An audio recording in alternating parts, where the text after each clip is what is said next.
ఈరోజు రెసిపీ వచ్చేసి మటన్ పులుసు. సో ఈ మటన్ పులుసు ఎలా ప్రిపేర్ చేసుకోవాలో ఈ వీడియోలో చూసేద్దాం. ముందుగా కుక్కర్ తీసేసుకొని 1/2 kg మటన్ తీసుకున్నాను. బాగా వాష్ చేసేసి మటన్ని కుక్కర్లో వేసేసుకొని ఉప్పు కారం పసుపు వేసుకొని కొద్దిగా వాటర్ వేసి 4 విజిల్ వచ్చేంత వరకు ఉంచుకోవాలి. 4 విజిల్ వచ్చిందంటే మనకు మటన్ అనేది ఉడికిపోయి ఉంటుంది.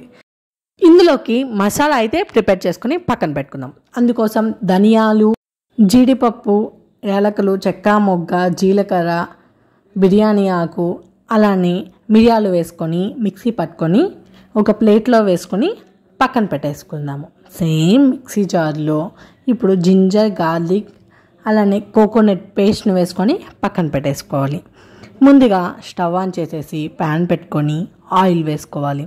ఆయిల్ వేడెక్కిన తర్వాత సన్నగా తరిగిన ఆనియన్స్ వేసుకొని బాగా ఫ్రై చేసేసుకోవాలి.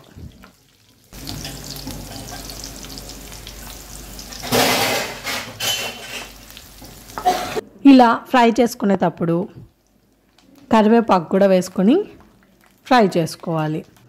ఆనియన్స్ కరివేపాకు బాగా ఫ్రై అయిన తర్వాత ఇప్పుడు మనము ఉడికించుకొని పక్కన పెట్టుకొని ఉన్న మటన్ని అయితే వేసేసుకోవాలి. వాటర్తో సహా ఇందులో అయితే వేసేసుకోవాలి.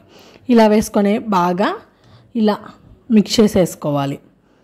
ఒక 2 మినిట్స్ తర్వాత ఇప్పుడు జింజర్, గార్లిక్, కోకోనట్ పేస్ట్ వేసుకొని పచ్చి వాసన పోయేంత వరకు సిమ్లో ఉంచుకొని కొద్దిసేపు ఉడకనివ్వాలి.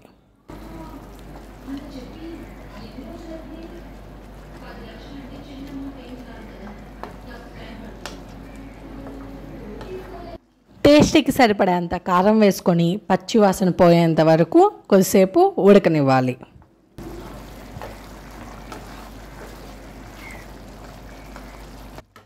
పులుసు ఎంత కావాలనేది చూసుకొని దానికి తగ్గట్టు వాటర్ని అయితే యాడ్ చేసుకోవాలి. మరీ ఎక్కువ కాదు, మరీ తక్కువ కాదు, మీడియంగా యాడ్ చేసుకోండి. మటన్లోకి ఎంత వాటర్ యాడ్ చేసినా యాడ్ చేయకపోయినా కొంచెం నీరుగానే ఉంటుంది.